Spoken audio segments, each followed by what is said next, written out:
This morning my wife says to me, "Hey, don't you think that lawn's getting a little long?" And I said, "Hey, don't you have some pot to stir?"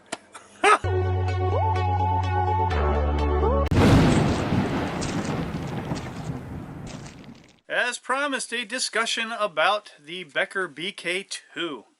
I've had 4 iterations of the Becker BK2. My favorite one is Model 3, Iteration 3, Version 3, whatever you want to call it. I don't know if I'm a huge fan of this, and I don't want to say it's new because they've been doing it for years, but the etched name.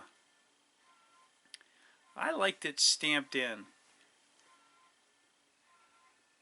Just something about the stamp, like on the Randall knives. It just appeals to me more. Just throwing that out there. Also, the coating was different. It was a smoother black coating, whereas this traction coating has somewhat of a grip to it. I don't know that you need something grippy on your blade. That's just me. But with the modification that I do, the coating is not really that big a deal, because it all gets kind of worn down and nice and smooth. By doing the blade modification that I do, what starts off as a sharpened sewer lid becomes quite the slicey dicey knife. If you are going to get into the modification game, this is a relatively inexpensive way to get going. You could pick up a BK2, $100. I remember when they were $60. For that $100, what you get is a BK2. I'll show it to you again. And it will say BK2 right there. With grivery handles. And a sheath.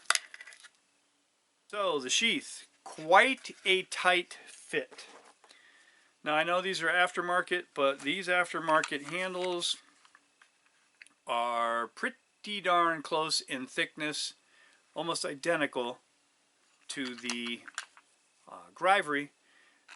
So you get these grivery handles with the carbon steel hardware, which will rust,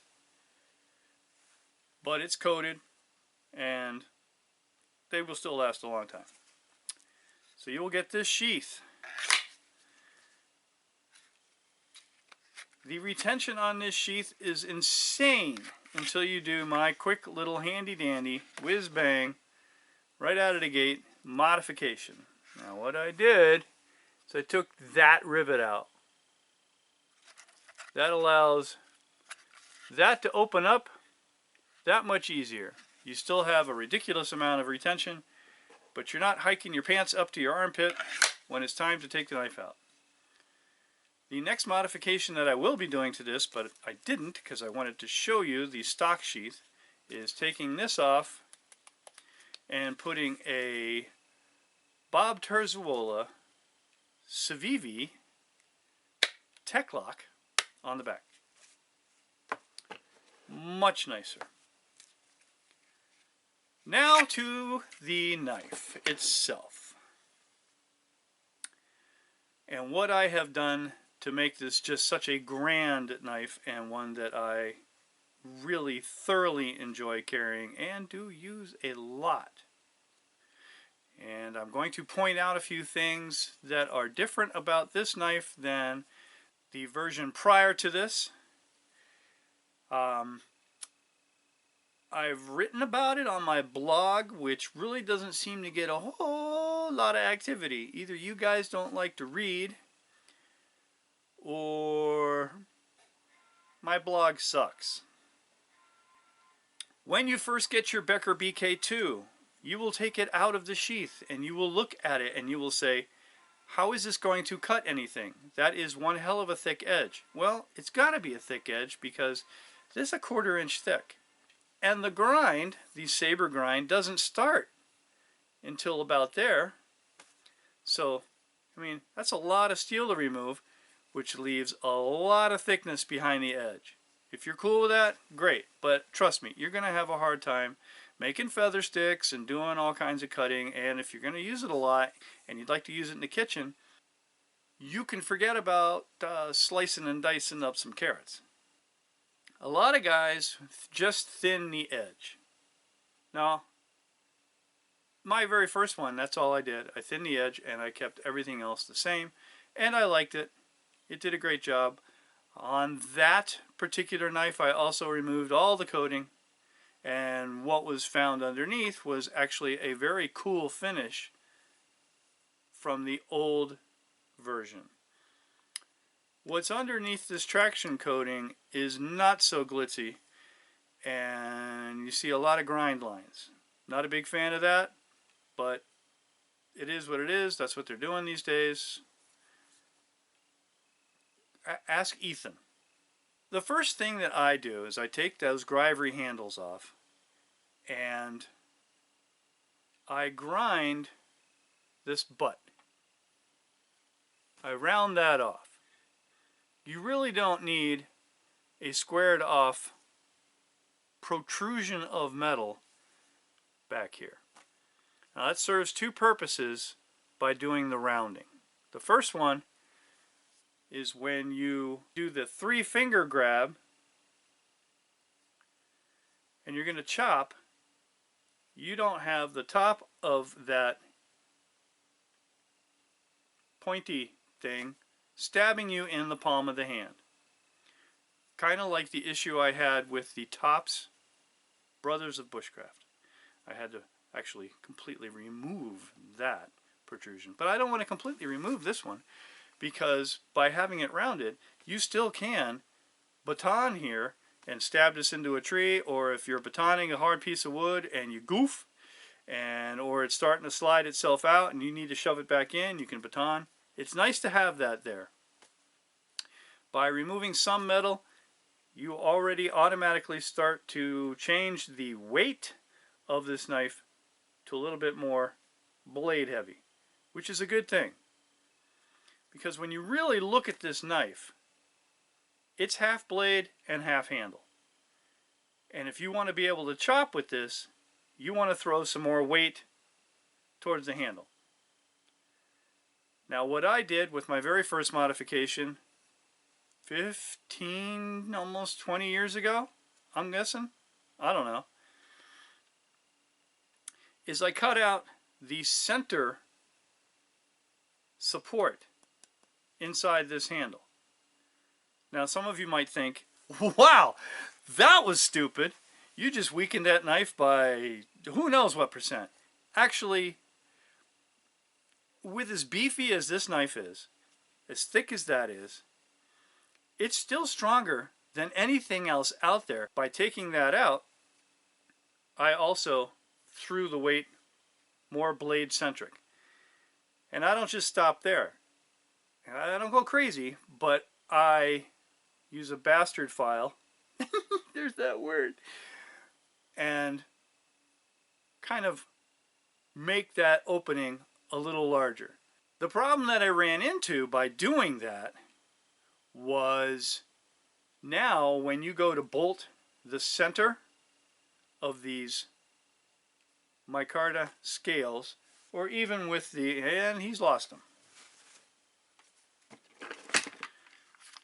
grivery, there's nothing in there. It's just an open gap. So I came up with a very lightweight, very strong solution to that. What I use, and it does a splendid job. It's just a spacer. I can torque down on this. This handle is very secure. So that's how I solve the problem of not having anything there when you go to bolt it on. What's that? How did I cut the center out? I've done it two different ways. I'm leaning towards a Dremel as the easiest way. I did use a Sawzall with one of those red blades. I forget what they call it. Diablo. Yeah, I think that's it. I thought I'd give that Diablo a try because they are a pretty amazing blade. I destroyed 2 blades, but I still cut it all the way through on one side. So that's half. So on the other half, I thought, I'm going back to what I used to do. I took this outside and used a cutting wheel on a Dremel. And if you're patient, it's going to happen. You don't really have to worry too much about getting it too hot, because the heat treat's way over here, the handle. Yeah. But I still, you know, when you start to see a little bit of smoke and there's some red, that's a good time to stop. So I'd stop there, get that completely cut out, and then clamp this into a vise and use a series of bastard files that I have to clean it up in there. When it's time to affix the handles, because you now have bare steel in there, and if you plan on being out and about and getting this thing really wet, water's going to get in there and it's going to start to rust stuff. It's not like it's going to disintegrate in a year. It might take 25 years, and hell, I'm going to be dead by then. But I use WD-40 rust inhibitor, and I just put a little on the cloth, wipe it on there, close this bad boy up, and we're good to go. One thing I would like to point out, I'm leaning because I have my wood carving pocket knife in my back pocket, and my bony white ass hurts when that gets in the wrong spot. How do I put this? The knives produced back in the 90s and the early 2000s that had the smooth coating and the stamped name had a slightly smaller handle. How do I know this? Because these handles came off of one of those Beckers, actually multiple versions of that. Every one that I modified and did, and then somebody had talked me out of the blade, so I was keeping my handles, but I'd give them the blade. You'll notice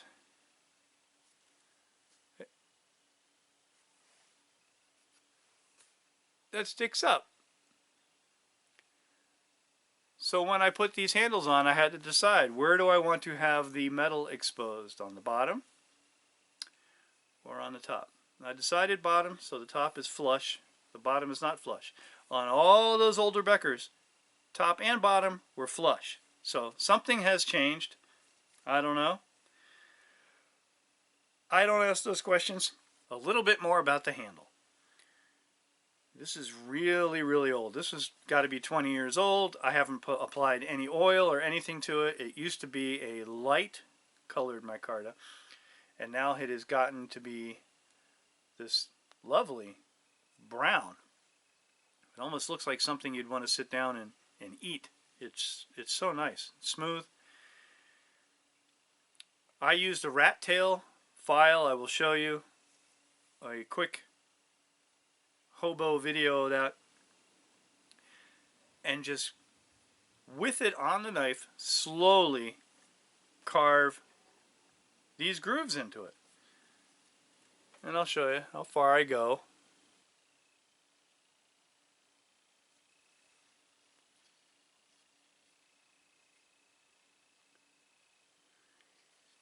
It just gives your fingers a little extra something to grab onto, the sweat someplace to go. If you're wearing gloves, the leather likes to kind of bind up in there. Just nothing fancy, but 4 grooves between each one of those bolts. You can also do that with the gribery.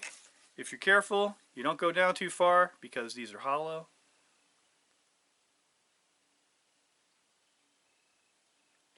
These might be a little less deep, but still very effective. The last thing I did to this handle was just round that surface a little bit. Both sides. Because my wee little pinky would start to get tired. That's it for the handle. Now, the business end of this knife. You'll notice there's 3 shiny lines. How does one do that, and why did I do that? I use a slack belt to do this work. I built a 2x72 inch grinder to do the bulk work, and the reasoning behind a slack belt is because I wanted not only to thin this edge out evenly, but I wanted to thin the center of this knife a little bit and make this a little bit more flat for a longer distance so that it'd be more slicey. There's no fear of me thinning this knife out too much for batoning and splitting things because, I mean, again, it's a 1/4 inch. What the hell? Thin that out. What that does is that makes this nice and uniform. This is just an added benefit, a way to get the whole blade to be a little bit thinner and all even. Once I have that done, then I take it over to the 1x32 and start grinding using various coarsenesses. We'll stay with that. From coarse, medium, to a worn out medium, to a really worn out medium. Because to go to the emery one is just a waste of time. And when I'm doing that, I'm fine-tuning where that edge is, and I can feel if I've got a little bit of a wire edge on one side and not on the other. But I push quite hard. So what would normally be a belt going straight up and down is really bent. That's probably a bad example, but it's way in there. So the belt is making contact with here, here, and now with the spine, which is fine with me because, stick with me here, when I'm really pushing that in there and I'm carefully going around the corner and then doing that, one of the complaints about the BK2 is it doesn't have a sharpened spine. Ha! If you do what I do and you really push it in there as the belt's going by, it's creating a sharpened spine. Not the sharpest, but it'll still throw sparks. And I like the end result because I think it looks cool. I'm not taking so much metal off that now the balance is off. Sure, I removed some, but it's still blade heavy. Not everybody has a 2x72 grinder. You can do this on a 1x32. If you happen to have a DeWalt or something like that, you can do it. You have to take the platen off. And I do everything on slack belts. That because all my projects basically can be done on a slack belt. And how hard you push determines how much of a curve there is. If I don't want a whole heck of a lot of curve, I don't push real hard. And I use a more coarse belt. I don't overheat because I only do a couple passes. And then I set it down and I go do something else. And I come back and I do it again. When you're using something really coarse, you're not going to heat up as fast. So when I'm using the 2x72, I have a very coarse belt on there. And it doesn't heat up. But when you have something that doesn't have as much grit to it, that's a lot more surface area touching the object that you're grinding on. Therefore, the heat buildup is that much more, and you have a tendency to possibly start to see the tip of your knife glow. Pro tip, see how I segued that? My fingers are the belt, okay? When you are getting to the middle of the belt, that is when you stop. You never go off. Because what you're going to do is start to destroy the tip of that knife. So you're grinding away. You get to there, you lift off. And you switch directions. You're grinding away. You get to there, you lift off. Never let it so that the belt can try and flop or wrap or attack the tip of that knife. Now this is quite the slicer. and quite the chopper. How do you maintain this edge? What you do is you watch my video on how to do a Scandivex, and you see the apparatus that I created for making a Scandivex edge. I will say that one more time and enunciate properly. The Scandivex edge. For those of you who haven't seen my video, I guess you're shit out of luck because I'm not going to describe it again. Go back, watch that. You can see it right there. And it's super simple, the whole concept. And that is how you maintain this. And you can even just strop this, unless you do something or hit something that's going to ding the edge or totally crunch it. You don't ever have to sharpen this again. You can strop this back to life and you're good to go. I guess the last thing I do is I always put an orange lanyard on. I have rolls of paracord. I used to make bracelets. The only reason why I put the orange on there is because if you drop this out in the woods, you don't have a chance of finding this. Hopefully a little piece of orange out there will make it so that you can scan and go, ah, there it is, and find your knife. Because after you have invested this much time and effort into customizing your Becker BK2, you don't want to lose it. Ah, I hear you. Hey Tom, you've exposed a lot of metal there. What about rust? If you use this knife a lot, you're not going to have rust. You don't use a leather sheath, you use a plastic or Kydex, the stock or a custom, you're not going to have rust. All you got to do is wipe the blade off. Don't oil it, because if you're going to use it in the kitchen, you got to clean the oil off. The only place it doesn't see a lot of action is the butt.